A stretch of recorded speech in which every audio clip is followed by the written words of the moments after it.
หมายส่งถึงพี่น้องผู้ปันแห้งเสียงขาวเขาตามมตานเสียงอยู่เขา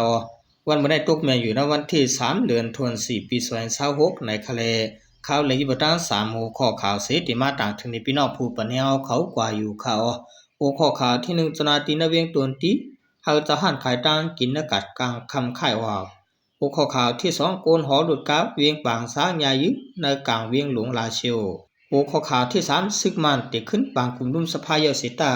ไปย่อมปุดปันโคหลงเวียงสีโปะในคาอ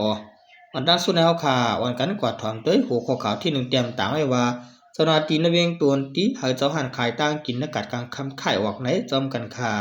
ป้องการภายลืมไหลห่มตั้งคอมนี่จุ่มหนึ่งอันเดสร้างเฮือนตึกขึ้นหลุดการเจ็ดสันในแลเจ้าหันขายตั้งกินนกัดกลางคำที่ปอกตะปินสวยที่ยิ้มหอเสายามมงต่างนาโอชินอันมีกลางเวียงตนติจึงได้ปอจานันเตเลยไข่ปันในข่าวเมื่อวันที่31 3เดือน2026ในอยู่ที่ห้องการภายลืมไหลเลขคอมมานีที่หะพุ่มพลกตัวแต่ยึดคอมมานีจัดเฮ็ดบางลงลายมือตกลงกันตาก่อสร้างเฮือนตึกแลอองตีขึ้นรถกับต่างสูงเจ็ดจัดที่ห้องหอเปี่ยวต่อคันมาเวียงตนติในข่าวและหัวเจ้าหันไข่ตั้งกินในกัดกลางคำตั้งเสียง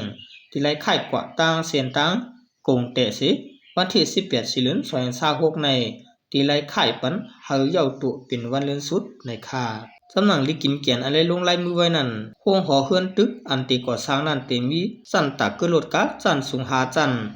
หับไหลรถกัด4ปากปลาย21ลำกาดตั้งขาย2จันไหลที่มีป้าห้องหันขายตั้งกินสั่นตะลินนั่นแทงในเย้าหรือนั่นแต่มีป้าตั้งรัดผ่านตาก้นไปซองตีเป็นหูเลี้ยงตะลินอันก้องสั่นกันตาโฮงก้าขายกุนกุลองของมณีสีหะตีลงตุน30,000เสรียง3ปากไป19เซนเปียเลยหูหนังไหน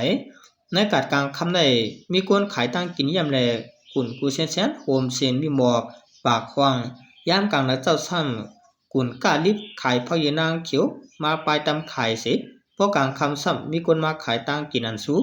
ปีนกัดขึ้นควันเตียนก้นเมืองเวียงตวนตีเลแขกต่างวันต่างเมืองซื้อมาหอดเผียวเวียงตวนตีกว่าเลหาสกินยามโหคำในเอานางยิงก็อยู่นับบืนตีลาตีผู้ตัวหอกว่าลองว่าแต่เฮ็ดตึกสูงกลางเวียงนั่นบางซื้อก็หันดีบางซื้อก็อันหันดีอันหยาบในเตก็ตีหยาบตากก้นขายกัดกลางคำตีไรขายอวังตีติ๊กเลจางตุ้งตึกตอนตาการหากินเลี้ยงต้องเขาในเอาเกี่ยวกับเลยร้องในอยู่ที่ห้องการภายลืมไหลงบงี้กันตั้งเจ้าหันขายเอาสิตีเฮ็ดสร้างกว่าในปี2026ในว่าในข่าวที่เวียงตวนตีในยามเดียวมีกัดกลางคำไว้3ตีเปลี่ยนที่กัดมิ้วมาหิมหอเสายามงกัดกลางคำตั้งนาคงเฮียนจันสูงไม้3เลกัดหมักอันตึกปุดไว้ตั้งนาเยเงินกำพอจะในเย้า10 แนวข่าววันกันกว่าถอมต้วยหัวข้อข่าวที่2เต็มตามไว้ว่าโกนหอรถกาเวียงปางสร้างยายืนในกลางเวียงหลวงลาเชียวในจอมกันคาเมื่อวันที่2เดือนเยามกลางในกวนใจก่อหนึ่งเปลี่ยนก้นหอรถกาต่างเวียงปางสางยากนยิบกองอยู่ภายหลังเสหลักยืเลมมาจิบกว่าตีปอก3ในเวียงลาเชียวเมืองไต้ปอดหองในเย้าคนเมืองปืนตีเวียงลาเชียวก็หู้หันจอมเบิ่งเป็นลาตีผู้ตวยหอกว่าเจ้ากาก่อหนึ่งมันมาส่งโคเฮ็ดยายืมันห้องกันไว้กวนตีมาเอาโคในนั่นเฮยายีกว่า2กำเป็นโคอันลูกตั้งเวียงปางสางส่งมาไหนเจ้ากาอันยายืนั่นแต่อำตายหนังเก่ามากองตัวยะคิมคอมมานั่นว่าไหนคนใจก็อันยายืนั่นยามเดี๋ยวเจ้าหน้าที่ภูมิปุ่นพรเขาเอาส่งยุดยาตัวที่ห้องยาลงเวียงลาเชียวอยู่ได้ฮู้ว่าคนก็ได้เป็นคนหอการับส่งคนแลโคเวียงปางสางเวียงลาเชียวในยอเมื่อปุ่นมาเลือนเฟบรุวันที่24นั่นก็นางยิงก็หนึ่งยาคนใจ3ก็ยิบกองกลางเสเข้าโจนเอาเงินและหันขายกุนก้มกะห่อป้าเจ้าของหันสิย้อนการถุดตัวขึ้นในเย้าเวียงหลวงลาเชียวในเปลี่ยนเวียงอันซึกมานยิดเมืองกุมกำปันการพองงำไว้เป็นตั้งการเสกำไม่ลองโจนกันขายำกันตายเสื้อในอยู่กูเลือนแลเฮ็ดให้คนเมืองจะอยู่ในปืนตีอไม่ลองโหมลมในเย้าซึกมานยิดเมืองในกุมกำปันการพองงำในเวียง12ปอกโกยเสภายนอกเวียงลาเชียวพบแต่เปลี่ยนซุ่มซึกเก่ากลางกุมกำไว้เป็นตั้งการอยู่ในคาออ10 แนวเฮาข่าววันกันกว่าถอนตัวหัวข้อข่าวที่3เตรียมต่างไว้ว่าซึ่งมันเตะขึ้นปางกลุ่มสภายาเสตาไปย่ำปึดปันขึ้นโคหลงเวียงสีป้อไหนจำกันคาโคหลงเวียงสีป้ออันกายไว้เนื้อเส้นตั้งหลงเวียงหรือ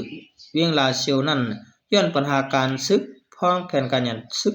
1027เมืองไต้ปอดหองเสียยาอึดไว้อำปันรถกาคนเมืองเล็ดกว่ามาถึงเขาดังบอกหาเหลือนถึงยามเดียวก็ ซึกมันไปย่อมปิดปันขึ้นในยาวนายยิงอายุ30ปีปลายกวนเมืองปืนตีเวียงสีปอดาติผู้ตรวจหอกว่าโคลงในซื้อมันเขาไปปิดปันขึ้นตึกอึดไว้ต่อถึงยามเหลียวปิดโคไว้ในกุ่นซื้อในและเอาคือตกคามเอาเลยเฮ็ดให้กาคันสูงขึ้นเฮียงหน้ามือเหลียวจำข้าวซ้อนน้ำยาวไหนยึงเขียนเฮียงยาวการก็อำป้อเปลี่ยนขันน้ำมันก็ขึ้นเฮียงโกนออกตั้งโกนจัดกาก็อยากอันลำลองสุดแต่ข้าหาปิดปันโคขึ้นก็ยาวค่ะมือเหลียวในตีโคในภายตามเวียงในเป็นซึกมันเปิกภายพุ่นคนนั้นซ้ำเป็นไว้ซึกเก่ากลางเขาตีปิดปันมือละไหนเขาอำลาดก้วยนี่ซ้ำอำปิดปันสังมือเหลียวในพวกไปคามก็อำไล่กว่าตั้งฮือก้วย1 เกาะ 10,000 ปอลดครึ่งไล่ปันแทง 10,000 คนเมืองก็อยากเจอเมื่อกูบอกในปอติกว่าด้านลาเชียวอำไล่เสียเงินสังยามเหลียวแต่ปอติกว่าลาเชียวในตาคามโคโดยเสียเงินเป็น2-3หมื่นเยานั่นน่ะในเยาเมื่อปี2026เดือนจันวารีซึกมานเตปันขึ้นคนเมืองปืนตีไปคามโครงเวียงสีโปกว่ามาอยู่สิตาย้อนอำปันเอาหลุดครึ่งตั้งกะลัดคามเลยที่ให้คนเมืองพบตั้งอยากผืดห้าวแห้งในเยาสังเข้าพบกุ่นลัดคามเวียงสีโปกบ่ไหนถึงเจ้าหลุดกะไล่ออมเส้นตั้งหลวงออกข้าวตั้งเลยที่เธอและจะข้าวยามหึงกว่านั้นข้าวยามเดี๋ยวซ้ำไหล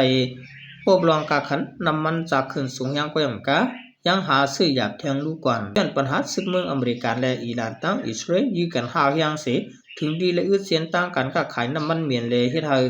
จึงเมืองในหลุมฟ้าละลายเมืองพบทบตั้งอยากผืดลองซึกขายและจะตื่นน้ำมันจากถึงตีฝ่ายลุงปองจึงก็เลยเฮ็ดลิกปืนออกเป็นด้านการว่าเฮาคนเมืองเผยมันยอมใส่น้ำมันจากในเอา